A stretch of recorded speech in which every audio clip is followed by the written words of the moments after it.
Also amazing. All right, listen, I'm going to acknowledge that the program says morning tea. Is it 10:20? It's 10:20 now. So I'm going to do my very best here. I've been given 15 minutes. My name is Craig MacDonald. I'm a chartered building surveyor. I'm the author of this book, The Building Detective. I'm a fellow of the Royal Institution of Chartered Surveyors. And I'm the owner of Beyond Condition together with my business partner, Ben Eiley. There's two halves to that business: building consultancy and property technology. So when I talk about myself being a building surveyor, that's a Royal Institution of Chartered Surveyors, an RICS building surveyor. And often in Australia, I've been here for 13 years, no, that I have to refer to myself as a building consultant, because in the AIBS sense, I'd have to check your pull barrier before I left. So what does that actually mean? Building consultant, building pathologist. So in my world of building surveying, I work in three areas: transactions, landlord, tenant, and asset management. And essentially, I need to be a pathologist, much like a doctor has to understand the human body to identify and diagnose problems. I have to have an understanding of how buildings are constructed to identify and diagnose problems for my clients and then propose rectification measures and costs. It's around this point at the kids' party that the dad goes, "So is that like a quantity surveyor?" And I go, "No, it's not." Okay, fine. So to sum up, I go to site, I visit a building, I collect data, I come back and I write about it, and that aligns with the outcomes of my clients. I've done that for around 22 years. So in about 2008, I used probably for the first time a Lenovo ThinkPad with an asset database on it, an MS Access database on it, to collect this information and get it in a format for a client and things like that. And I've used various platforms since then, and they were all rubbish. So we built Beyond Condition about 2013. So, we're talking about 13 years ago. It's probably about time that we integrate some artificial intelligence into it. Now, I do have my cue cards here. I'm guessing that there's a few of you in the room that are old enough to remember the dot-com era. When businesses got wrapped up in the hype and like, shit, we've got to put .com in the end of our business name, and otherwise we're not going to be relevant, or whatever that was at the time. And I want you to think about this in the context of what we're looking at today. For example, if you go to the Bunnings website, there's that chat bot that's always been there at any website that's got customer service components to their business. "Hello, can I help you?" "No, get out of here. I don't want you there." Well, if you go onto the website today, you can check this on your mobile phone. It's actually been renamed to Ask Bunnings AI. So look, why I'm telling you this is I want you to leave here today with a far more grounded sense of this capability, more of a balanced view of what it's capable of and how it can help you. I do believe in it in the long term. I very much do believe it's already changed the way I work. And so I think it's important that we establish a baseline understanding of artificial intelligence. I don't believe anybody's done that today. And I appreciate that you may have had something similar last year, and many of you may have been here last year, but we'll just for the purposes of today. So in terms of artificial intelligence, this definition, when OpenAI released ChatGPT to everybody in November 2022, the term AI just got kind of swept up, and everybody started using it to refer to anything that was basically automated. And really that's what AI is. It's a type of automation. But if you go all the way back, it's been around for a long time. IBM solved chess with Watson. That was a bot, but that's a type of artificial intelligence. But we call that narrow AI. So very good in a particular domain, and if you plucked it out and asked it to play Scrabble, it would fall apart. So you probably sat there thinking, well, I use my Claude account or ChatGPT or Gemini, and this isn't narrow. It's like it's really good at a lot of stuff that I talked about. Well, I'll put it to you that it is narrow AI. Why? Because if you know anything about how these are built, the underpinning large language model is designed to just guess one word after the other, and that's what it's really good at. It is a type of narrow AI. We are heading towards it becoming a general, people talk about AGI, but we're not there yet. So, now that I've framed that in terms of its long-term usefulness, instead of this kind of urgent, short-term, reactionary type thing, I want us to focus on two things. The opportunities that this technology represents in terms of identifying how we can automate repetitive rules-based tasks. So we've heard a bit about that already this morning, how you guys are going to be implementing these plans. And strategic definition. So that's kind of this umbrella for all the analysis and everything, all the heavy lifting that it can do to the real donkey work that people don't like to do. But ultimately, even when you do all of that, you still need to use your professional judgment at the end. You've still got to own it. Buildings are messy, people are messy, and context is everything. So last week, I landed at Tullamarine. I'm from Brisbane, by the way. I've got no business doing being down here. I got out of the terminal, and what I see is I'm kind of the flyover bridge with a massive advert on it. It's an advert for mattresses. Well, guess what? Mattress AI, everyone. That's AI hype is over. You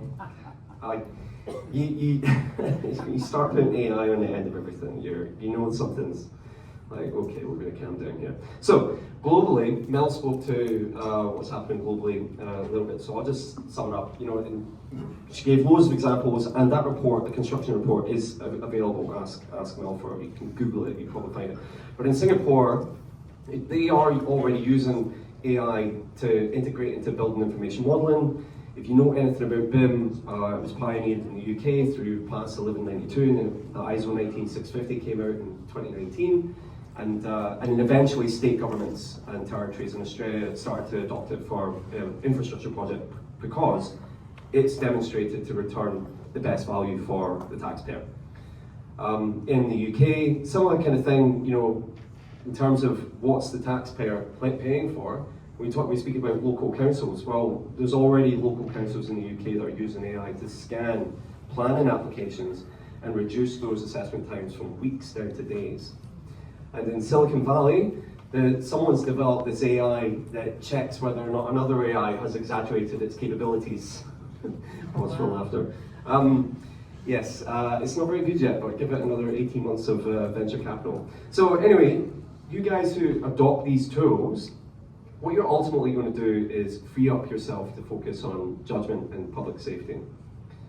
So let's just focus in way closer home, in fact, the room. And I know Mel did a little hands up poll, but I'm going to expand on that a little bit to just take the pulse of the room.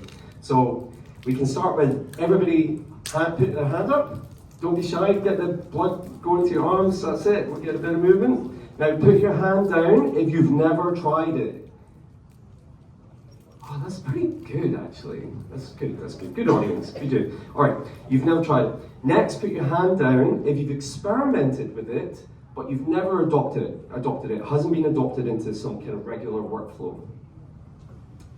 Good amount, that's probably a decent half the room to put their hands down there. All right, put your hand down again if you use it every week. All right, so those of you who've got your hand up still, I can see you all, you can put your hands down now. You use it every day, right? Or nearly every day, and it's part of how you work. All right, so I guess I was looking around the room there, and in terms of maybe a percentage, it was, I'm going to say 15 to 20% of the people in the room. So this is the diffusion of the innovation curve. It's maybe something you've seen before because it was pioneered by this guy that wrote this book about 5 to 10 years ago. And I think based on what we just saw, it would be hard to argue that we weren't here somewhere. In fact, I think the industry as a whole, property and construction, has traditionally been laggard. We are that laggard industry. we're one of the final frontiers to adopt technology all the time. Why? Because it's risk. And we're just all risk averse, you know, no one wants to be the coroner's test case and all this stuff, and that's just how it is. Just let everybody else take the risk first, you know. So I think inevitably what's going to end up happening is, even though, have we got this? Oh, brilliant, look at that. Even though, you know, there's not a lot of people here that, and we're maybe mostly here, the journey is the same. It's the same destination. We're all going to end up here, and the adoption will be 100%, and then there'll be the new thing, or whatever the new thing is. It's probably the robots that end up replacing us. But let's see now. In terms of adopting, so you already use technology. We're not saying, you know, we're talking about artificial intelligence here, but in terms of like software and technology, eventually everybody was using a laptop to do their work. You know, that's kind of where we're at. So you're probably already familiar with some platforms that you use, and these platforms, they tend to exist to eliminate paper-based systems, increase efficiency. Have we got any representatives from any of these? Put your hand up if you're from these three. All right, I'm not blowing smoke, that's right. All right, so to reduce paper-based systems and increase efficiency through a level of automation. Building compliance systems, visual approvals, premises, they all share the same thing. So I did a bit of research. Actually, I got ChatGPT to do deep research for me, and I read the report. And what it came back and said was that of these and some others in particular, just basically this whole part of the market where this, you can use an app to streamline your workflow. No one has announced that they're implementing any new AI feature or tool or anything like that. Certainly not none of these, which is why I asked if you're a representative of one of these. I would be quite interested. You'd be like, actually, we are. But in any case, they will eventually, which will actually reflect the tail end of that curve that we just saw in terms of the laggards. Because I think if you're not doing it, you're going to get left behind. So let's have a little case study. Put your hand up if you are a representative of Fire Protection Association Australia. No one put their hand up. Okay, don't worry, we're not going to talk shit to them. But if you remember, put your hand up. We've got one member there. All right. Okay, so let's imagine, we're just imagining here, that FPA got together and went, right everyone, we're actually going to devise an AI product. Okay, what's it going to do? This new AI product, our members are going to be able to log onto our portal and ask a question, like you asked ChatGPT or Gemini or whoever, about fire safety regulation in Australia. And that's going to pull from everything. It's going to give you the right answer, and you're going to have 100% confidence in that answer, and you're going to own it and run away with it. Well, what would something like that take? That's actually a really big endeavor. What would it take exactly? Okay, so data collection. All of this is underpinned by data. And so you're having to basically get a small team together, it could be 2 or 3 people. They're having to collect every Australian standard, make sure it remains contemporaneous. The NCC, case law, and then once you've done that, that group have actually got to take responsibility for interpreting the data. And then that's going to feed in to how the responses are provided to its users. And then not to mention, you're going to have a partnership, either a partnership with the software developer, and I noticed that when Wayne was stood speaking, he mentioned this, a strategic partner with a provider, because you're not typically going to have that stuff in-house. You're not suddenly a technology company, right?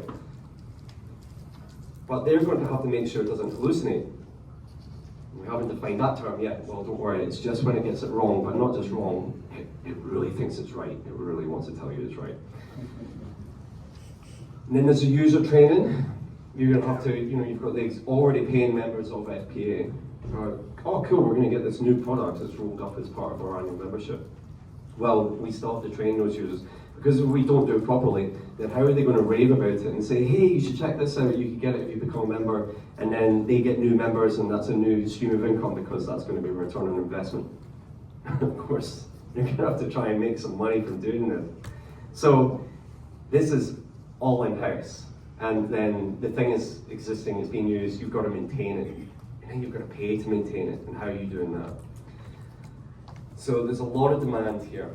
And I mentioned that, you're not necessarily a technology company, but if you ask me, from Domino's to KPMG, we're all technology companies now.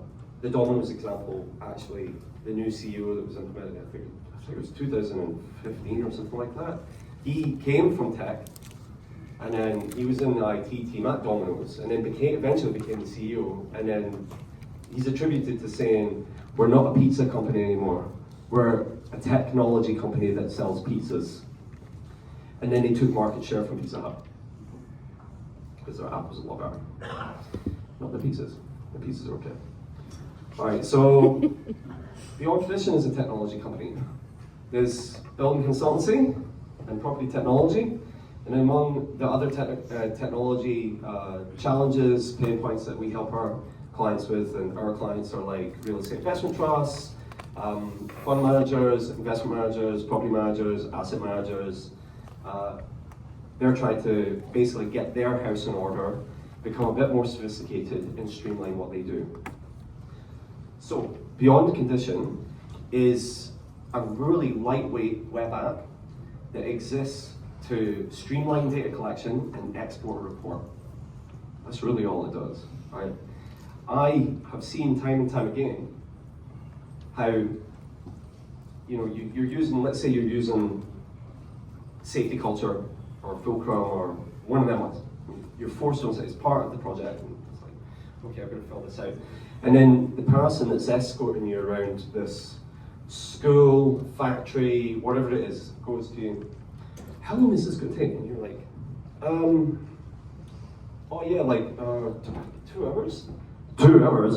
Yeah, just let me, hold on. And then you put that away and you photograph the hell out of the property, because your photos are your notes. I've seen this behavior time and time again. And so you get all your photos back to the office, you run them through Beyond Condition, and there's pre-loaded data entry forms. And I made this one this week, especially for you guys. In fact, I scraped the ABCP website for all sections, all 50 parts, and all 733 clauses, and incorporated them to a conditional cascading dropdown, so you don't have to. But that's a very basic form, as you can see. But what it will spit out when you export the report is an unlocked document. You could use this for ESM safety and compliance audits. You can use it to on a police investigation site.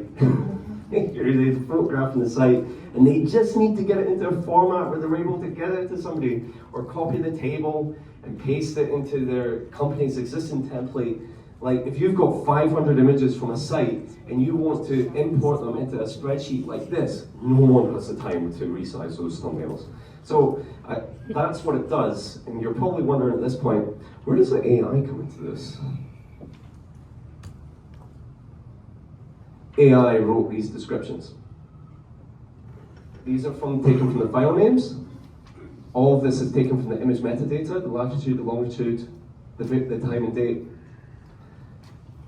That's all automatic. So by the time this app has its native camera app, the only thing you'll be doing is selecting the images and hitting export, and it will export something like this. So the way this works, and I know Tani is going to touch on Model Context Protocol, or MCP for short. I'm not going to get into the weeds of the technology, but it does use MCP to solve this problem. It's a set of communicating tools between platforms. So with MCP, it means you can use your AI account of choice, ChatGPT, Claude, Gemini, and where you would normally see the plus button, add OneDrive, search Google Drive files, or whatever, we have it working so that it says Beyond Condition. Once you have it connected, you can connect your Beyond Condition account and then say, hey, Beyond Condition, can you open up the report for whatever center? Yeah, there's 700 images in there. Okay, fine. Find all the empty condition description fields, look at the image and populate those fields with descriptions, please. Done. and I've seen it work. It's as good as the prompt. And my business partner did not put in a very good prompt. But I suspect, and this is one of the points I want to get to, is I don't want to be the one building in-house how these things are prompted. I don't think I should. I want you to prompt it.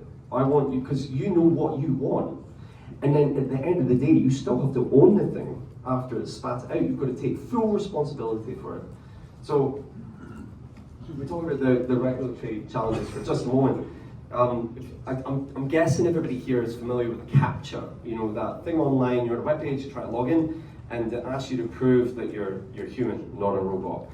And it's like, okay, choose the squares with the traffic lights and the bicycles, and you're like, do I include the corner of the traffic light? And it says you're a robot. And it's so frustrating. In any case, that's been around for a long time. Well, what use is that to anybody? Well, how do you think self-driving cars know how to identify a traffic light and a bicycle? It's because one of the highest bidders bought that data set that we've been feeding into from those CAPTCHAs. And that's what any of these data sets are going to do. We're going to use your data. And we have to be mindful of the copyright infringement, where does the ownership lie, the intellectual property. You probably sign that away in the T's and C's. And Mel already touched on the new RICS standard. So as an organization that's regulated by RICS, I'm held to this standard. And basically the short version is transparency, accountability, public interest. I mentioned the self-driving cars. That case law has already been developed, probably some of the first case law involving artificial intelligence over in California. We wrote about it in 2016 for RICS. It was happening then. We've come a long way since then. They're still accountable. The manufacturer, for any accidents in those car accidents, they're still accountable. You cannot outsource accountability to any of these AI tools. So wrapping up, I think I've stayed within my 15 minutes. What are your takeaways? Or really an awful little bit. Think about auditing your digital capability. This way, it will start getting your juices flowing. You figure out where you want to concentrate your efforts. Upskill. You're already here today, and you already practice CPD. If you do your audit, you might be more deliberate about where you focus your CPD efforts. Identify some pilot projects. It sounds like there's this really good initiative that some of the municipalities are already implementing. That's a great example. Is there anything else? Update your organization's risk registers. So, regarding the app, my call to action, if you can log on to beyondcondition.com and create an account, it won't cost you anything, you don't have to put your card details, and you can, I'm willing to bet you've got photos from building inspections you've done, upload them, and then export a document, just like the one you saw on the screen. And the person that does that and comes back to me with the most useful, constructive feedback, as in, this is shit, change this, you would do this. My favorite, I will give you this is the last copy of the book I've got with me, I'll give it to you by the end of today. Please do that. So, augmented, not replaced. That's us, that's the future, and it's not a threat. It's only going to elevate you. No AI is ever going to run the Bunnings sausage sizzle. Thanks to the VMBSG for inviting me to speak, and I'll let you all off to your morning tea. Thank you.